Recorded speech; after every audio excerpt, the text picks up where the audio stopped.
जिले की हलचल। आकाशवाणी लखनऊ से प्रस्तुत है जिले की हलचल। आज सुनिए संत कबीरनगर और झांसी जिलों की हलचल। पहले सुनते हैं संत कबीरनगर जिले की हलचल। आलेख और स्वर है अजय कुमार श्रीवास्तव का।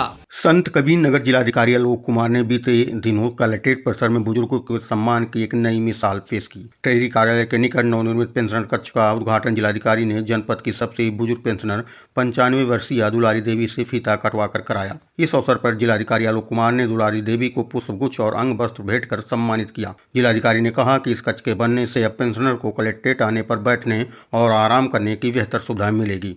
इस दौरान मुख्य विकास अधिकारी जय के त्रिपाठी, वरिष्ठ कोषाधिकारी त्रिभुवन लाल और पेंशनर संघ के अध्यक्ष सुभाष चंद्र यादव सहित कई सदस्य मौजूद रहे। प्रशासन की संवेदनशीलता की सभी पेंशनर ने सराहना की है।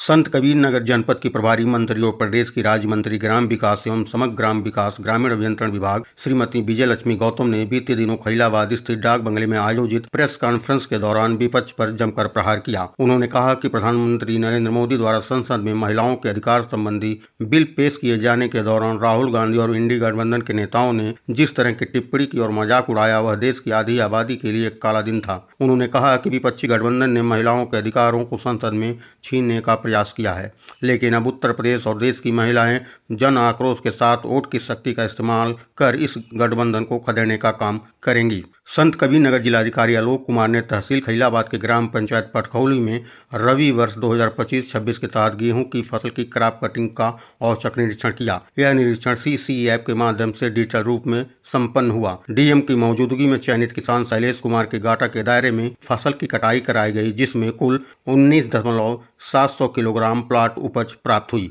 इस आधार पर क्षेत्र में गेहूं की औसत पैदावार 45.50 कुंतल प्रति हेक्टेयर अनुमानित की गई। संत कबीरनगर कलेक्ट्रेट सभागार में जिलाधिकारी आलोक कुमार की अध्यक्षता और मुख्य विकास अधिकारी जय के त्रिपाठी की उपस्थिति में मुख्यमंत्री युवा उद्यमी विकास अभियान की समीक्षा बैठक आयोजित की गई। बैठक में उपायुक्त उद्योग राजकुमार शर्मा ने बताया कि वित्तीय वर्ष 2026-27 के लिए जनपद को 1600 का लक्ष्य मिला है, जिसे बैंकों को भेज दिया गया है। जिलाधिकारी ने सभी बैंकर्स और जिला समन्वयकों को सख्त निर्देश दिए हैं कि बैंकों में लंबित ऋण आवेदनों को निपटारा 1 सप्ताह के भीतर सुनिश्चित किया जाए। साथ ही लीड बैंक मैनेजर पवन कुमार सिन्हा को उद्योग विभाग की योजनाओं का लगातार फॉलोअप करने के निर्देश दिए गए। संत कबीरनगर जिले के जिलाधिकारी आलोक कुमार ने मुख्यमंत्री युवा उद्यमी विकास अभियान की समीक्षा बैठक की। वर्ष 2026-27 के लिए जिले को मिले 1600 के लक्ष्य को बैंकों को भेजते हुए डीएम ने लंबित ऋण आवेदनों को 1 सप्ताह में निपटाने के कड़े निर्देश दिए। इस दौरान बेहतर कार्य करने वाले अग्रणी जिला प्रबंधक पवन कुमार सिन्हा, क्षेत्रीय प्रबंधक विजय प्रसाद और युवा उद्यमियों को प्रशस्ति पत्र देकर सम्मानित किया गया।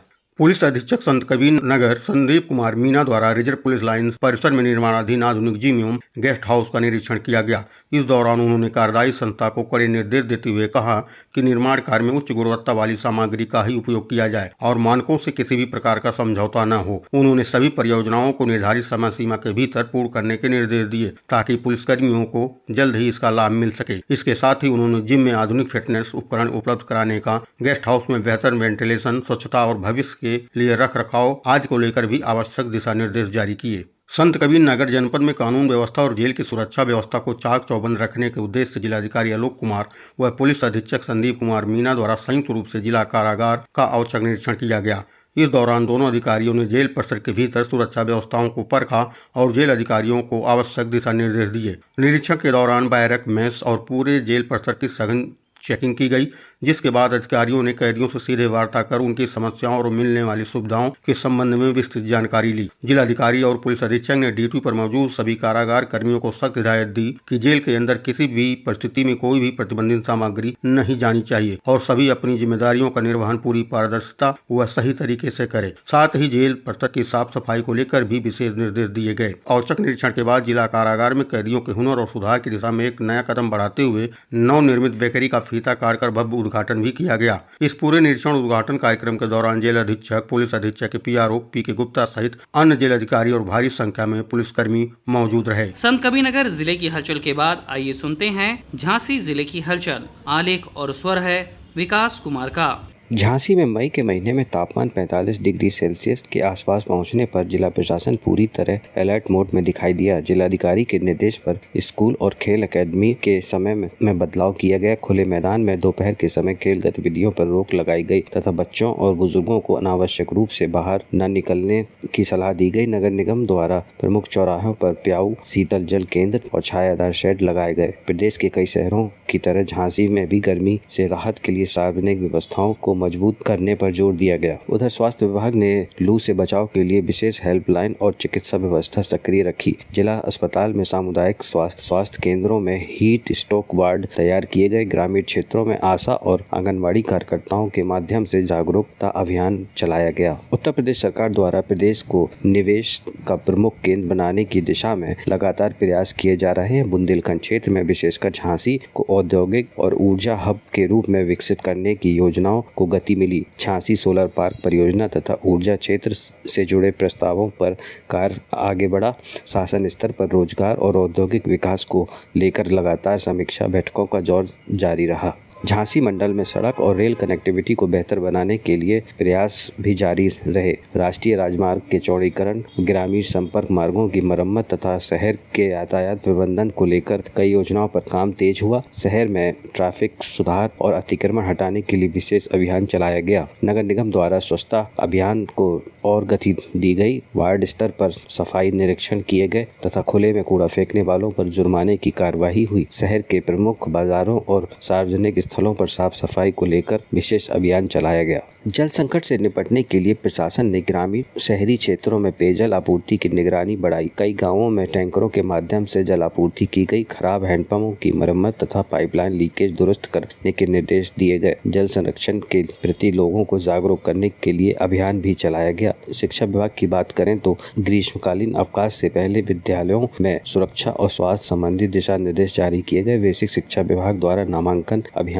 को गति दी गई ताकि इस नए शैक्षिक सत्र में अधिक से अधिक बच्चों को स्कूल से जोड़ा जा सके। कृषि क्षेत्र में किसानों को गर्मी और सूखे की स्थिति से बचाने के लिए कृषि विभाग ने सलाह जारी की। किसानों को कम से कम पानी वाली फसलें, सिंचाई प्रबंधन और पशुओं की सुरक्षा के लिए जागरूक किया गया। कृषि विज्ञान केंद्रों द्वारा प्रशिक्षण कार्यक्रम भी आयोजित किए गए। जिले में जल संरक्षण और तालाब पुनर्जीवन अभियान को लेकर प्रशासन सक्रिय दिखाई दिया। मनरेगा के अंतर्गत तालाबों की सफाई और ग्रामीण जल संरचनाओं के संरक्षण का कार्य जारी रहा। महिला सुरक्षा कानून व्यवस्था को लेकर पुलिस प्रशासन लगातार सक्रिय रहा। शहर और ग्रामीण क्षेत्रों में मिशन शक्ति अभियान के तहत जागरूकता कार्यक्रम आयोजित किए गए। विद्यालयों और कॉलेजों में महिला हेल्पलाइन और साइबर सुरक्षा संबंधी जानकारी दी गई। साइबर अपराध पर नियंत्रण के लिए साइबर सेल द्वारा लोगों को ऑनलाइन ठगी से बचने की सलाह दी गई। पुलिस ने कई मामलों में कार्रवाई करते हुए लोगों से सतर्क रहने की अपील की। धार्मिक और सामाजिक आयोजन को लेकर भी जिला प्रशासन अलर्ट रहा।